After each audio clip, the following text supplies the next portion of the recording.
Good. My name is Andida Bouma. I'm from the Netherlands. My background in sports is in the artistic swimming sport. I've been a participant and a long-term judge in that sport.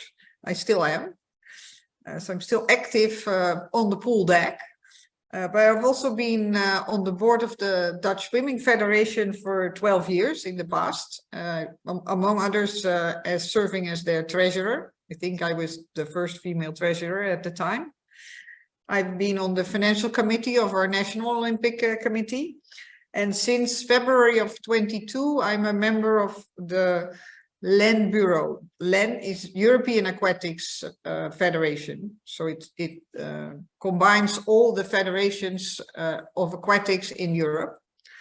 And I've served as their first female general secretary, and now I've moved on to be their first female treasurer. So we started in February 22, and our term, because it's a midterm election, runs to 2024. And then there will be a new bureau elected, and potentially we hope for more women to be on that board.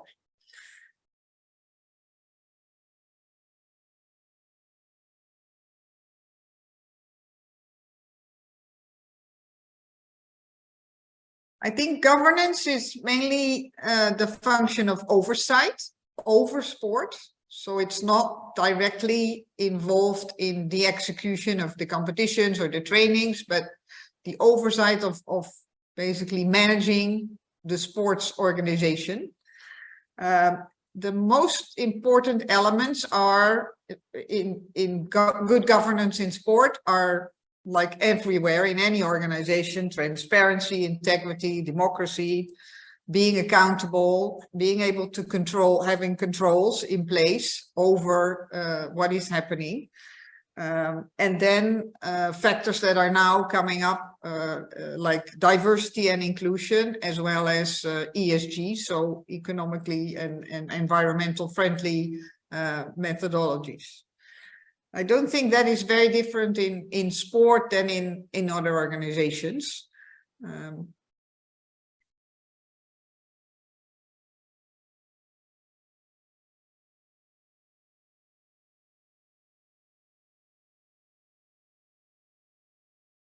Well, they are definitely evolving, and I think in some areas they are evolving very rapidly. That is in some areas, like where I mentioned diversity and inclusion, as it's going quite fast, or there is a lot of things happening, except for the results are not really there yet. There is still a lot of work to be done.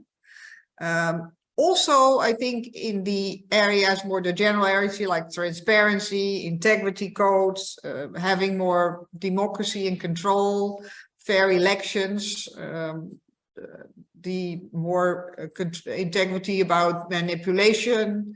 There is a lot happening, and a lot of organizations are working towards better governance.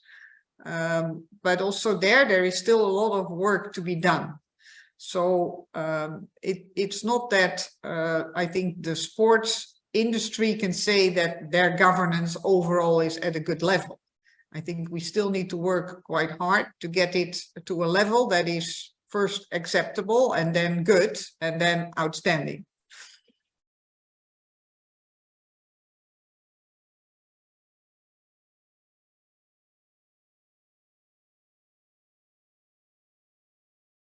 I think governance is critical to any organization. Good governance is critical to any organization. Why is it particularly important in sports, or why is it maybe hard in sports? It is generally that a lot of sport is at a managed by volunteers. It is at a volunteer level. Now, clearly there is professional sports organizations as well. They should have, let's say, an easier task in being well governed, but for volunteer organizations, this is generally pretty hard. This is what is happening in LEN, but also in like the Dutch Federation, right? The boards of those federations are generally people that do it as a non-paid job, as a volunteer job. While they are generally capable, they are not always able to spend, let's say, this sufficient amount of time in getting there, or managing or moving around sufficiently to get people to do what is necessary. So this makes it critical in sports to make sure that the governance is structured in such a way that volunteers can also work in that organization. Then I think sports is all about fair play. So it's really important that also the governance is fair, right? That people that govern these sports organizations play fair as well, and that it's clear that they play fair.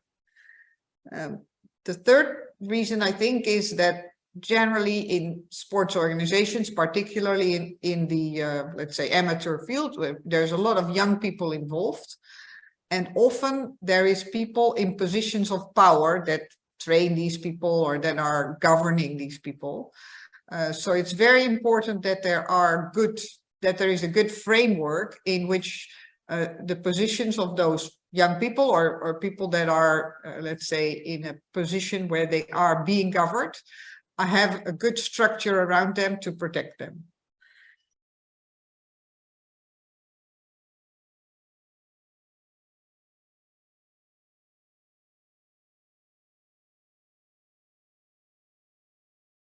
I think the main obstacle is resources for me. That is both money, but also people. So you need to get the right people on the bus, if I speak in that terminology, right? And it needs to be a fair representation of the society you represent, right? So of the people that you govern, basically. And there, we are not there. So you see a lot of, let's say, mostly older men in positions of governance, in governing positions, while sports is being played by all ages, all nationalities, and we need a fair representation. So that, I think, is an important obstacle at this moment. That also brings about that there is quite a bit of resistance probably to change. People are in positions that they enjoy, that they have some benefits for them, and they're not always easy for them to give up. So if you want to bring about change and you want to bring the right people on the bus, that also means that some people have to step up or step out of the bus, maybe. And I think another obstacle is that because it's generally in an international playing field, there are cultural differences of people that have really different priorities, maybe, or come from different backgrounds, which is clearly also in aquatics. We have different federations, some where aquatics is very well developed and also where sports governance is very well developed, but others where, you know, it's pretty limited. There is maybe a few pools in the country. There is not that many people that there is serve in the federation. Maybe they have only one employee. So there is a very different level, let's say, and background of where our members, for example, are coming from. So it's also not so easy to align them all towards a common goal of good governance.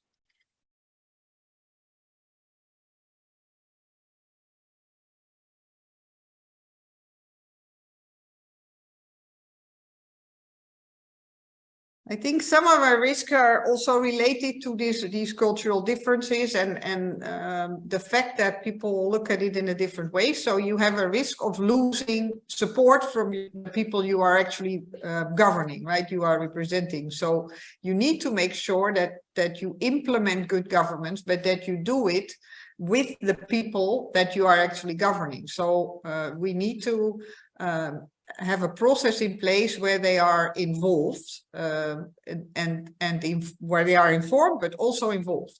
So that I think is something how you can try and manage that risk. But that also means that this more democratic process, or the process of involving people, it can be quite slow, right?